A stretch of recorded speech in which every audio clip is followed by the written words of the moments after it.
Hello everyone, welcome in this video. Today we are discussing about human resources of our chapter 12 in class 10, and now today's topic is National Population Policy of 2000 यानी राष्ट्रीय जनसंख्या नीति 2000 जो है वो क्या बनाई गई थी इंडियन गवर्नमेंट के द्वारा. In this population policy, the issues related to population are given in three parts. कि इस नीति जनसंख्या नीति के अंदर जो मेन इशू थे पॉपुलेशन से रिलेटेड थे उनको 3 पार्ट्स में डिवाइड किया गया, which indicates the time bound effects efforts of population control and the aim of this policy. जिनके अंदर जो है हम ये बात कहें कि इसमें ये निर्देशित किया गया था कि किस समय के अंदर जो है हमें इस जनसंख्या को नियंत्रित करना है और किन उद्देश्यों की पूर्ति हमें इस पॉलिसी के अंदर करनी है. तो इसमें जो 3 हम ये कहें कि एफर्ट्स थे वो फर्स्ट है शॉर्ट टर्म इश्यूज़. तो शॉर्ट टर्म इश्यूज़ में students in this part those issues are focused. इसमें उन इश्यूज़ को उन तत्वों को पहले फोकस किया गया, उन पे ध्यान केंद्रित किया गया for which immediate action was required such as expansion of birth control measures along with the improvement in basic health infrastructure. कि जो सबसे पहले जो चीज़ जो इशू इस चीज़ को लेकर था वो ये था कि इमीडिएट एक्शन होना चाहिए, तुरंत जो है कार्यवाही होनी चाहिए विच इज़ रिक्वायर्ड, जो कि ज़रूरत है as expansion of birth control measures, कि ज़्यादा से ज़्यादा हमें जन्म दर को कंट्रोल करने के लिए जो एफर्ट्स करने हैं और उसके लिए हमें जो बेसिक हेल्थ इंफ्रास्ट्रक्चर है उसको इम्प्रूव करना है, कि किस तरह से हम लोगों को और ज़्यादा इम्प्रूव कर सकते हैं और ज़्यादा अवेयर कर सकते हैं regarding the birth control measures में. सेकंड ये था कि मीडियम टर्म इश्यूज़ जो हैं उनको हमें लेना था.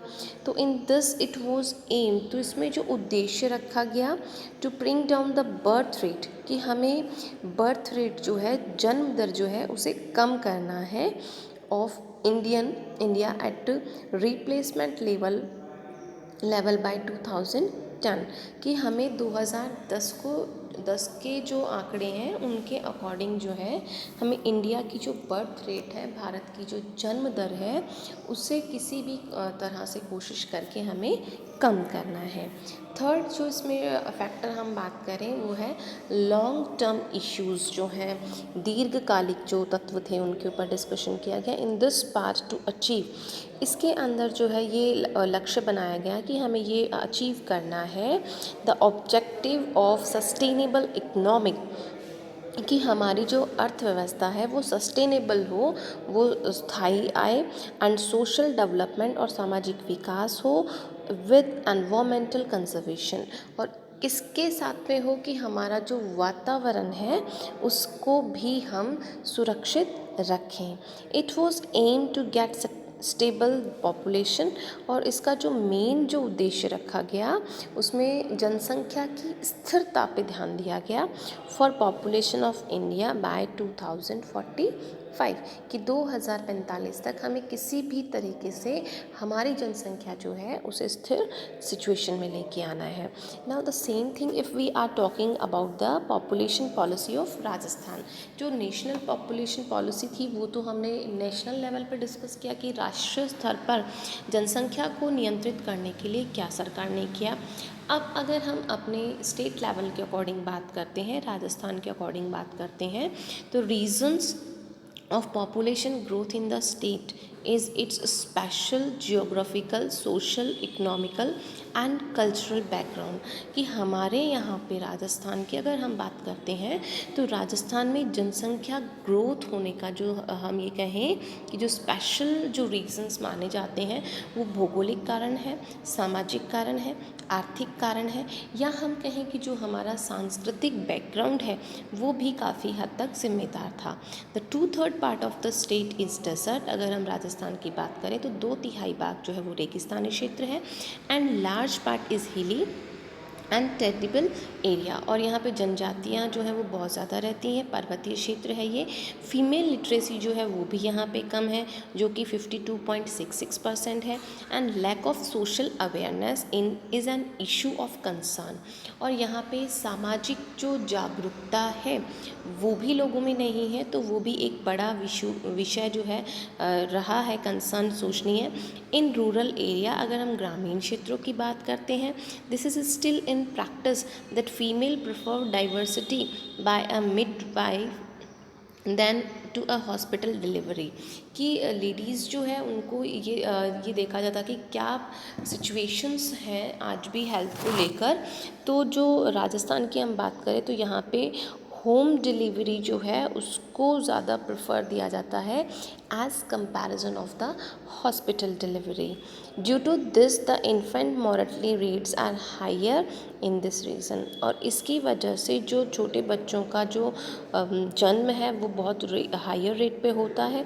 The birth rate in the state are higher, इस राज्य की, राजस्थान राज्य की अगर हम बात करें तो यहाँ पे जो जन्म दर है वो बहुत ऊंचा है, because of less possibility of survival of the child. क्यों? क्योंकि यहाँ पे लोगों को लगता है कि एक बच्चा है, दो बच्चे हैं तो और बच्चे होने चाहिए, पता नहीं वो ज़िंदा रहेंगे या नहीं रहेंगे। तो इस तरह की जो सामाजिक दृष्टिकोण हमारा है तो उसको रिमूव करना हमें ज़रूरी होता है। Then poor health of child, या बच्चा जो है बहुत कमज़ोर होता है। मैरिज एट अर्ली एज, बच्चों की जल्दी ही शादी कर दी जाती है। And desire to have a male child, या फिर हम कहें कि जब स्टार्टिंग में किसी दंपति को या फिर किसी कपल को लड़कियां ही लड़कियां हैं तो वो ये चाहते हैं that they have to be got a male child, कि उनको जो है बच्चा बेटा हो, तो उस बेटे के एम में वो लोग काफ़ी सारे बच्चे भी पैदा कर लेते हैं। To face the challenge of increasing population efforts, तो जो जनसंख्या से बढ़ने वाली जो चुनौतियां हमारे सामने थी तो उनको हमें प्रयास करके किसी भी तरह से राजस्थान में स्टैबलिंग करना था, और पॉपुलेशन को अलग अलग प्रोग्राम्स और स्कीम के थ्रू हमें स्टेबलाइजिंग करना था कि हम उसे कम कर सकें। Eligible couples are being educated to keep the size of the family limited by providing them family welfare services, और जो कपल्स एलिजिबल थे, जो समझ सकते थे उस चीज़ को, उनको फैमिली प्रोग्राम्स के बारे में समझाया गया और उनको फैमिली को शॉर्ट करने की एडवाइसेस दी गई। रेगुलर वैक्सीनेशन स्कीम्स जैसे मातृ शिशु स्वास्थ्य पोषण दिवस, मुख्यमंत्री पंचामृत अभियान, इस तरह के जो न्यूट्रिशन या जो वैक्सीनेशन से जुड़े हुए जो प्रोग्राम्स हैं वो भी रन किए गए, जिससे कि जो प्रेग्नेंट लेडीज़ हैं और जो न्यूली बॉर्न बेबी है उसकी हेल्थ का हम ज़्यादा से ज़्यादा ध्यान रख सकें। And children are being provided with all the necessary services in order to reduce child and mother death rate, और इन प्रोग्राम्स की हेल्प से हम जो न्यूली बॉर्न बेबी होता है उसकी और जो उसकी मदर होती है उसकी हेल्थ को सेव करते हैं, और उनकी जो डेथ रेट है उसको भी हम कम करने में सक्षम होते हैं। Then the next topic in this regarding, the resources are being provided from village to village under Jan Mangal जोड़ परिवार कल्याण through the Janmangal Yojana. Women play important role in the family welfare programs to strengthen women health care centers so that women living in different areas may get information about family welfare and public health programs and get benefits। इसके अंदर जो है ऐसे programmes चलाए गए जिसके अंदर की जो घर की महिला होती है उसे वहाँ पे जो है सबसे ज़्यादा इम्पोर्टेंस दी गई ताकि वो अपनी फैमिली के बारे में सब चीज़ों को प्लान कर सके, and she has to be take a good health, so there will be women health centres were also running in the Rajasthan. Government is also providing health care and family welfare scheme in remote areas under various scheme, कि कई सारे क्षेत्रों में सरकार ने जो है कि हम ये कहें कि हेल्थ केयर और फैमिली वेलफेयर जो परिवार नियोजन प्रोग्राम्स हैं या जो हेल्थ केयर प्रोग्राम्स हैं उनको भी रन किया ताकि लोगों तक हम जो है लोगों को ज़्यादा से ज़्यादा क्वांटिटी में जागरूक कर सकें। So students, with the help of this chapter we have to be know about the we can say that कि हम लोगों ने पढ़ा इसमें कि किस तरह से राजस्थान का ओवरऑल इंडिया की जनसंख्या के बारे में हमने पढ़ा, उसका स्टेट वाइज जो है वो हमने डिस्क्रिप्शन पढ़ा इसमें, और फिर हम कहें size and distribution of population हमने पढ़ा इसमें। फिर अगर हम बात करते हैं तो इट मे बी कि पॉपुलेशन ग्रोथ के बारे में हमने पढ़ा इसमें। Then reasons of population growth we have to be discuss in this chapter. Density of population we have already discuss, and lastly we are saying the reasons for the population growth we have to be discussed, and characteristics of Indian population is also discussed. Then I hope that you all have to be understand this chapter very clearly, and now we are doing the question answer. Now the first question of your chapter: which state has the highest population? तो Uttar Pradesh has the highest population is the answer. In term of area, at which place is Rajasthan in India? कि अगर क्षेत्रवार हम बात करें तो राजस्थान जो है वो कौन से नंबर पर इंडिया में आता है, तो in term of area Rajasthan is in the first place in India. Which state has the highest density of population? Though Bihar has the highest density of population in India. Now the question number 4: what is the sex ratio in Rajasthan according to 2011 census? 2011 census के according Rajasthan का जो sex ratio है, लिंगानुपात है, वो क्या है? So student, it is 9:6. Now question number 5: at which place in India rank in population in the world? कि विश्व में जो है इंडिया की कौन सी रैंक है जनसंख्या में? तो India rank second in term of population in the world. कि विश्व में अगर हम बात करें तो आपका इंडिया जो है वो सेकंड रैंक पे आता है। Now come to the question number 6: what is the literacy rate? Literacy rate क्या है? तो literacy rate is the important quality of population. ये जनसंख्या की एक बहुत ही महत्वपूर्ण क्वालिटी होती है, गुण होता है। Only an educated and aware citizen can make the right decision.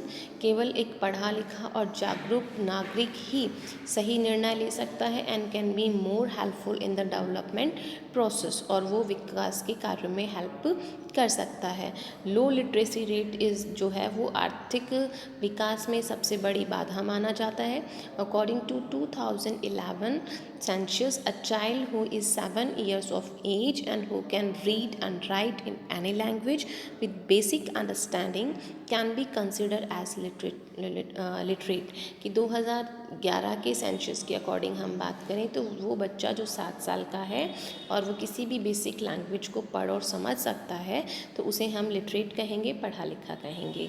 Literacy in India is improving gradually. धीरे धीरे भारत में जो साक्षरता दर है वो बढ़ रही है। 2011 के अगर हम साक्षरता दर देखें तो कंट्री के अंदर जो है 73 था, और इसमें से मेल लिटरेसी रेट जो है वो 80.9% था और फीमेल लिटरेसी रेट जो है वो 64.6% था।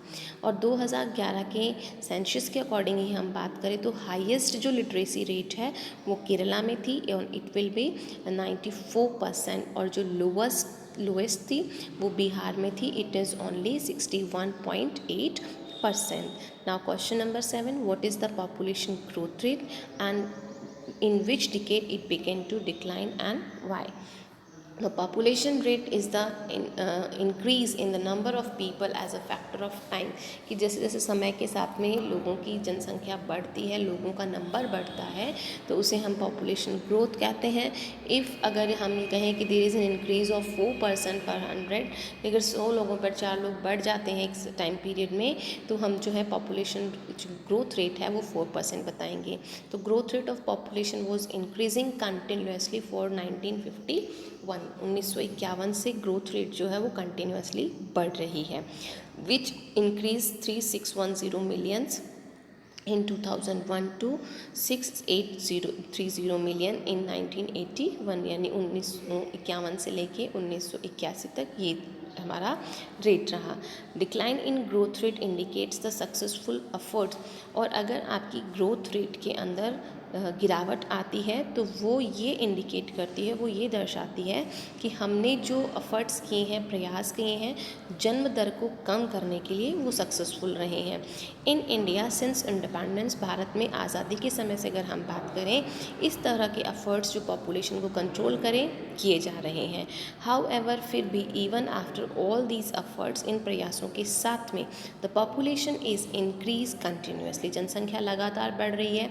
This is an indication of the failure of our efforts in this direction, और ये बता रहे हैं कि किस तरह से हमारे जो प्रयास हैं वो सक्सेसफुल नहीं हुए हैं, या हमारा कहीं कुछ फेलियर रहा है इसमें। By 2045 India might exceed China in population, ऐसा अनुमान लगाया जा रहा है कि 2045 तक भारत जो है जनसंख्या के मामले में चाइना को भी पीछे छोड़ देगा।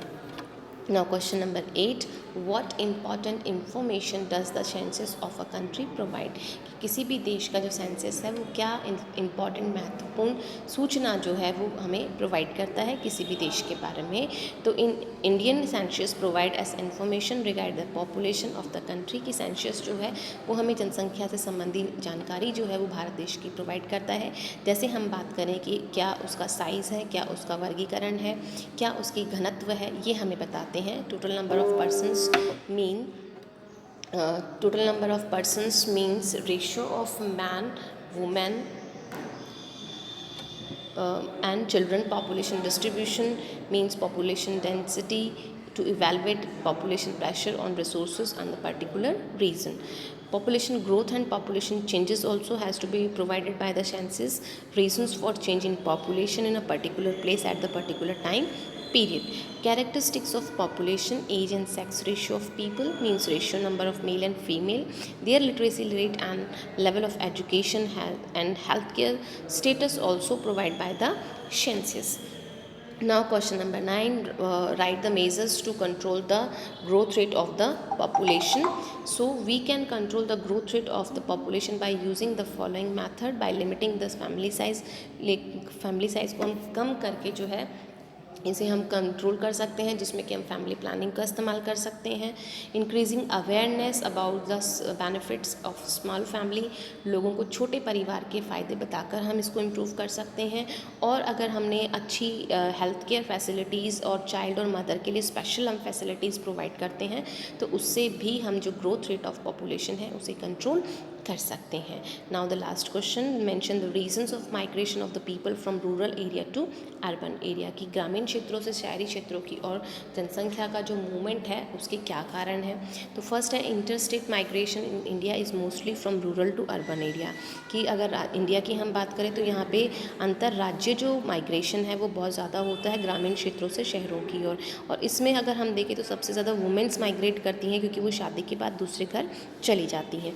दूसरा अगर हम कारण देखें तो गाँवों के अंदर जो है गरीबी और अशिक्षा जो है वो मेन फैक्टर्स होते हैं, जिसकी वजह से लोग जो हैं वो शहरों की ओर मूव करते हैं। और शहरों के अंदर जो है उन्हें अच्छी अट्रैक्टिव अपॉर्चुनिटीज़ मिलती हैं for the employment and good lifestyle, जो एम्बिशंस होती हैं लोगों की वो उन्हें अट्रैक्ट करते हैं। तो lifestyle are the attractive factors in urban area.